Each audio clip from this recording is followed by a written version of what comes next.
Hello ladies and gentlemen, Gabesty here. This is the Heroic Quick Raid Guide for Kor'kron Dark Shaman. And as always, you can click on the annotations at the bottom there to check out any other videos related to this encounter. So to begin, we'll briefly talk about the new abilities on Heroic. There are two of them, one from Wavebinder Cardress, and the first one we're going to talk about, which is from Earthbreaker Haromm. This is called Iron Tomb, and if you look on the top left there of the screen, you can see three sort of gray irony tombs that have just popped out. When he uses this ability, it prefers to target ranged players, people outside of melee range, up to a maximum of 3 people. And each of those people targeted will spawn an Iron Tomb at their current location.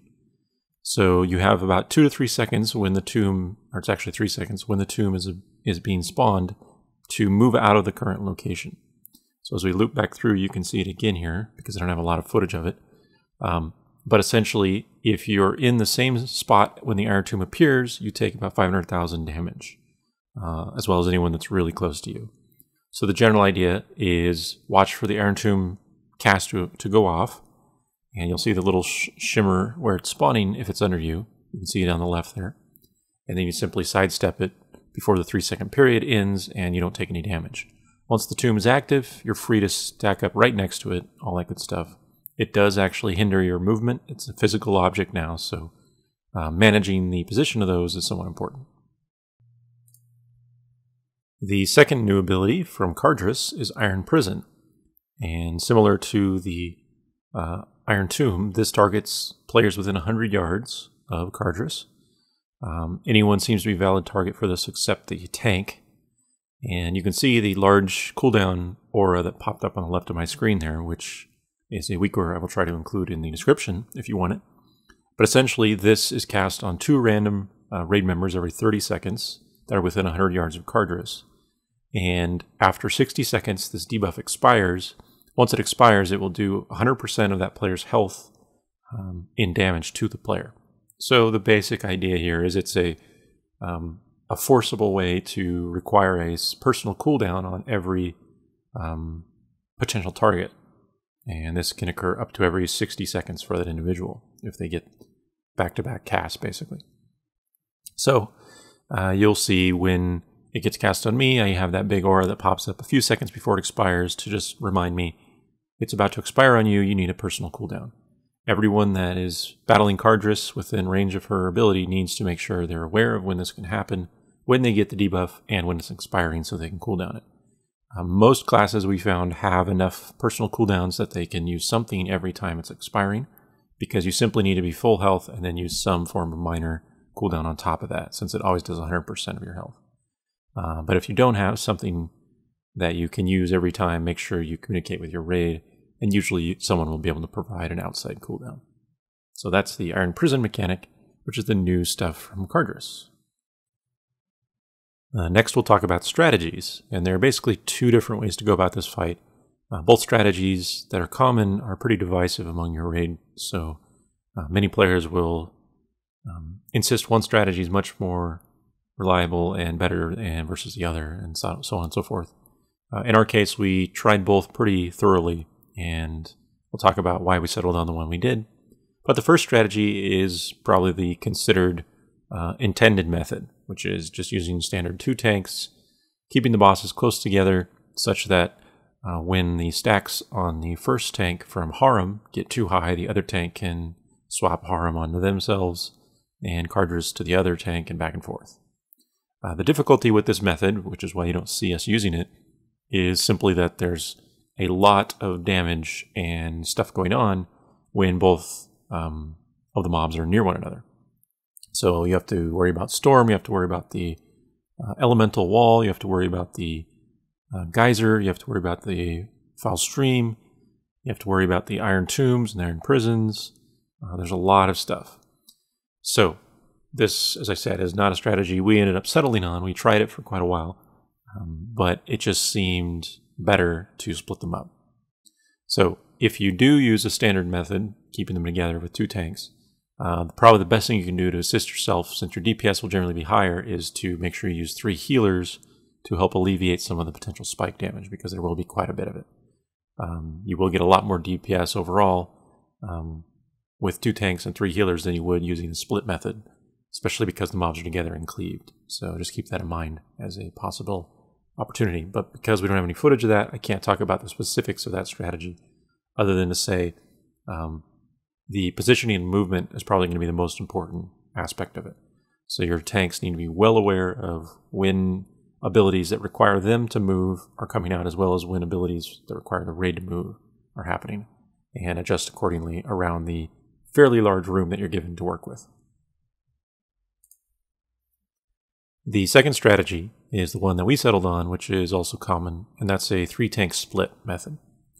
So the general idea is that you split the mobs at least 100 yards apart from one another, and thus abilities from one do not overlap with players that are dealing with the other boss and vice versa. So for example, you can't see it on the screen or even anywhere indicated on my map other than the arrows at the top of my mini-map, but the other few members of our raid group are on Haromm, the very, very north of the room, right near the exit to the hallway that leads to the next part of the raid zone. So they're well beyond 100 yards from us. And in that position, we have 2 tanks up there, 3 in total, and 1 healer. And you can use, it's pretty common to use 2 tanks and 2 healers up there because the healing can be quite intense. We'll talk about that in a moment. But essentially, with the split method, it eliminates a lot of the difficulty curve in this fight, and mostly it becomes a matter of dealing with the healing requirement on the Haromm side particularly. The rest is pretty simple. Everyone that's on Cardris doesn't have a lot to worry about other than the new Iron Prison mechanic. Everything else is exactly the same, so it's pretty easy to deal with. So those are the 2 basic strategies. Again, we settled on the split method because even though it was very difficult, mostly again for healing purposes, once you get it down and you feel comfortable with it, it's a lot easier to repeat. And a good example of that, if you were privy to the recent BlizzCon, the live raid, the 2 raid groups that were involved in that, one used a split method and one used the intended keeping the mobs together. And it may not be coincidence that the group that split killed the boss the first try, and the group that kept them together, as quote intended, wiped over and over until they finally got it. So, not playing favorites with the groups in any way. I'm not invested, but it does show you that it's probably the easier way, even if it takes slightly longer to do it with that method. All right, let's talk a bit about Haromm healing tips. As I mentioned in the previous section, if you're doing the split method, and therefore you have 1 or 2 healers up by Haromm dealing with the damage up there, there's a ton of healing to be done. And major props to our Holy Paladin who manages to solo heal that section, which is extremely difficult. If you decide to use a split method, that's probably going to be where most of your issues come in, is the healer or healers getting used to the damage that can exist up there with Haromm. The reason for this is essentially because of one main ability, and that's the dot ticks from Toxic Mist that's applied to players near Haromm. So it targets 2 random players, and if you have non-tanks, it will prefer those players. Otherwise, it can target any of the tanks, as well as at least your 1 healer. So if you have 2 healers, it'll always target both healers. If you have 1 healer, it'll target a healer and a random tank. And the damage on this ability is insanely high, such that a tick of this, as it's getting near the end of its duration, where it ticks for more damage, along with any other incidental damage throughout the fight, is often enough to kill you. So there's a lot of difficulty maintaining cooldowns at the proper time. If you're targeted by things like the Foul Stream while you're getting ticked on by Toxic Mist, that can be lethal without a cooldown. The Falling Ash is a large enough radius that it will hit players even 100 yards away from Cardris, so it will hit players that are on Haromm. And again, you need to use a cooldown or have a way to mitigate that damage, along with the Toxic Mist. In addition to that, there's just a lot of tank damage. Even with 2 tanks swapping, we found it was much more reliable for your tanks to have pretty heavy heals. So our Paladin tank's survival rate was much better than our Warrior tank, although gear discrepancy is also an issue. But needless to say, you probably will find it's better to have your best geared tanks on Haromm and your weaker tank if you use 3 tanks on Cardris. simply because Cardress doesn't do a lot of damage, so it's just a matter of getting used to the mechanics if the tank is not used to it. Finally, we have Toxic Storm, and this is, of course, a standard ability from Cardress, but the management of this is quite important. So the best way we found to deal with it with the split method was to simply have a stacked position. And this worked out really well for us because it ensures that Toxic Storm is always in the same spot. It's not randomly appearing where we don't expect it to be in the middle of the room. And therefore the tornadoes that pop out are not as big of a hindrance as they would be if it was in random locations. So you can see the basic pattern here in the Cardress group is pretty simple. Everyone, including range, stacks up right behind the boss in melee. And this allows your melee DPS, of course, to also maximize their damage. And then the tank is running out for Foul Slime, and depending on the timing of the two abilities, usually Toxic Storm will land shortly after Foul Slime was cast. So once Toxic Storm is cast, you can start running away immediately. So everyone that was in melee just steps out of it, and then the tank pulls Cardress away, dealing with the slimes at ranged, and then you stack up, 20 yards away or so from the previous storm cloud. So here you can see we're stacking again, and the process repeats over and over. So by doing this way, like I said, it controls exactly where the storms are every time. It can cast on the tank position, but that's okay. It's just most of the time it's going to be on the position where the raid was stacked.